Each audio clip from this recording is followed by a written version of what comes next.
প্রিয় বন্ধুগণ, ସମର୍ପିତ ସାହିତ୍ୟ ଅନୁଷ୍ଠାନ ମାଟିର ସ୍ୱର ତରଫରୁ ଆପଣମାନଙ୍କୁ ଅଭିନନ୍ଦନ, ନମସ୍କାର। ଆପଣମାନେ ଜାଣନ୍ତି ମାଟିର ସ୍ୱର ବିଗତ 25/1/2026 ତାରିଖ ଦିନ ପଞ୍ଚମ ମୁଠି ଚାଉଳ ମହୋତ୍ସବ ଦଶପଲ୍ଲାର ସେହି ଐତିହାସିକ ମେଳିଆ ତୋଟାରେ ଅନୁଷ୍ଠିତ ହୋଇଯାଇଛି। ଆପଣମାନଙ୍କର ସ୍ନେହ, ଶ୍ରଦ୍ଧା, ସଦିଚ୍ଛା, ମୁଠି ଚାଉଳର ସହଯୋଗ, ଉପସ୍ଥିତି, ଆଶୀର୍ବାଦ, ପ୍ରେରଣା ଏ ମାଟିକୁ ଅତି ଉତ୍ଫୁଲ୍ଲିତ କରିଛି। ଓଡ଼ିଶାର 15ଟି ଜିଲ୍ଲାରୁ ଆସିଥିବା ବୁଦ୍ଧିଜୀବୀ, ଜ୍ଞାନୀଗୁଣୀ, ସାହିତ୍ୟିକ, କବି, ଲେଖକ, ସାରସ୍ୱତ ସାଧକ, ସାମ୍ବାଦିକ ଏବଂ ସ୍ତମ୍ଭକାର ସମସ୍ତ ବର୍ଗର ଯୁବବର୍ଗ ଏବଂ ଗୃହିଣୀ, ମହିଳା ସମସ୍ତଙ୍କର ଉପସ୍ଥିତି ଦଶପଲ୍ଲାବାସୀଙ୍କୁ ଆନନ୍ଦିତ କରିଛି, ମାଟିର ସ୍ୱରକୁ ଆନନ୍ଦ ଦେଇଛି। ଏ ମର୍ମରେ ଏ ଉତ୍ସବରେ ଆପଣମାନଙ୍କ କରକମଳରେ ଲୋକାର୍ପିତ ହୋଇଯାଇଛି ମାଟିର ସ୍ୱରର ସ୍ୱତନ୍ତ୍ର ସଂସ୍କରଣ ମାଟିର ସ୍ୱର। ଏ ମାଟିର ସ୍ୱର ସଂସ୍କରଣରେ ଆପଣମାନଙ୍କର କବିତା, ଗୀତ, ପରାମର୍ଶ, ଉପଦେଶ ଏବଂ ଆପଣଙ୍କର ସ୍ନେହ, ଶ୍ରଦ୍ଧା ସବୁକିଛି ସ୍ଥାନିତ ହୋଇଛି। ସେ ଭିତରୁ ଆସନ୍ତୁ ଆଜି ଶୁଣିବା ଗୋଟିଏ ଛୋଟ କବିତା। କବିତାର ଶୀର୍ଷକ ମାଟିର ସ୍ୱର। କବିତାର ଶୀର୍ଷକ ମାଟିର ସ୍ୱର। ଲେଖିଛନ୍ତି ପଣ୍ଡିତ ସୂର୍ଯ୍ୟକାନ୍ତ ରଥ ଶର୍ମା, ଜଣେ ସୁନାମଧନ୍ୟ ରାମଚରିତ ମାନସର ପ୍ରବଚକ ପଣ୍ଡିତ ସୂର୍ଯ୍ୟକାନ୍ତ ରଥ ଶର୍ମା। ଆସନ୍ତୁ ତାଙ୍କର ଲେଖନୀ ମୁନରୁ ହୋଇଥିବା ମାଟିମାର କବିତାକୁ ଆମେ ଶୁଣିବା।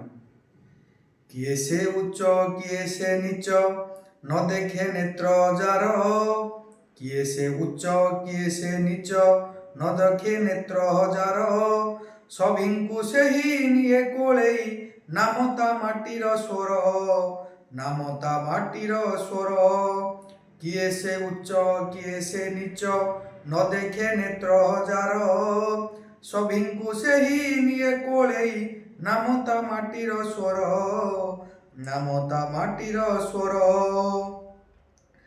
ଜନେ ଯେ ଜନ ବୋଲନ୍ତି ଦିନ, ମଳି ମୁଣ୍ଡିଆ ନର। ଜନେ ଯେ ଜନ ବୋଲନ୍ତି ଦିନ, ମଳି ମୁଣ୍ଡିଆ ନର। ବନ୍ଧୁତ୍ୱ ଫାନ୍ଦେ ଯେ ସଦା ଛନ୍ଦେ, ବନ୍ଧୁତ୍ୱ ଫାନ୍ଦେ ଯେ ସଦା ଛନ୍ଦେ, ନାମ ତା ମାଟିର ସ୍ୱର, ନାମ ତା ମାଟିର ସ୍ୱର।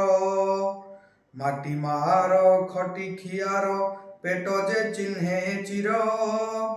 ମାଟି ମାର ଖଟି ଖିଆର, ପେଟ ଯେ ଚିହ୍ନେ ଚିର।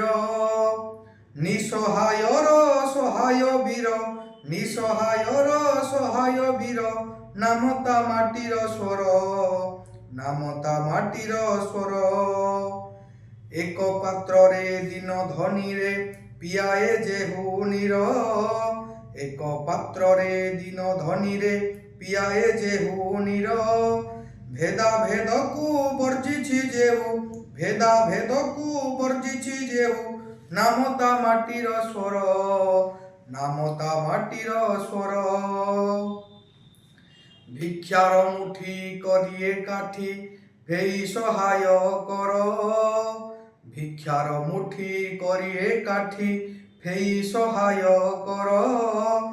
ଦିନଙ୍କୁ ହିତେ ବାଣ୍ଟେ ଯେ ନିତ୍ୟେ, ଦିନଙ୍କ ହିତେ ବାଣ୍ଟେ ଯେ ନିତ୍ୟେ, ନାମ ତା ମାଟିର ସ୍ୱର, ନାମ ତା ମାଟିର ସ୍ୱର। ଭିକ୍ଷାର ମୁଠି କରିଏ କାଠି, ଭେଇ ସହାୟ କର।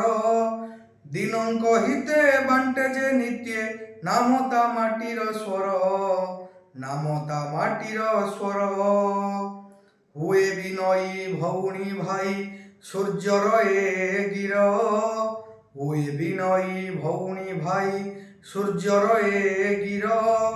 ସମୃଦ୍ଧ କର ଏ ସଂଗଠନ, ସମୃଦ୍ଧ କର ଏ ସଂଗଠନ, ନାମ ତା ମାଟିର ସ୍ୱର, ନାମ ତା ମାଟିର ସ୍ୱର। କିଏ ସେ ଉଚ୍ଚ, କିଏ ସେ ନିଚ, ନ ଦେଖେ ନେତ୍ର ଯାର।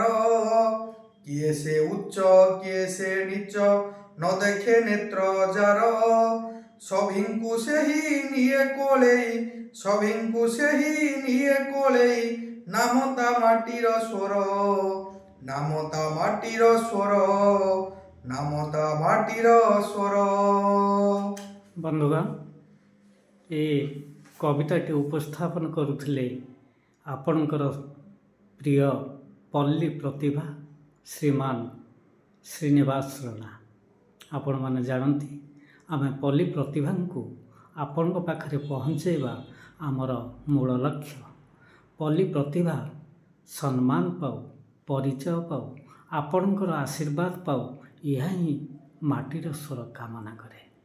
ପରବର୍ତ୍ତୀ ସମୟରେ ଏ ସଂକଳନରେ ପ୍ରକାଶିତ ହୋଇଥିବା ଅନ୍ୟାନ୍ୟ କବିତାକୁ ମଧ୍ୟ ଗୋଟିଏ ଗୋଟିଏ ଆପଣଙ୍କ ପାଖରେ ଉପସ୍ଥାପନ କରିବୁ।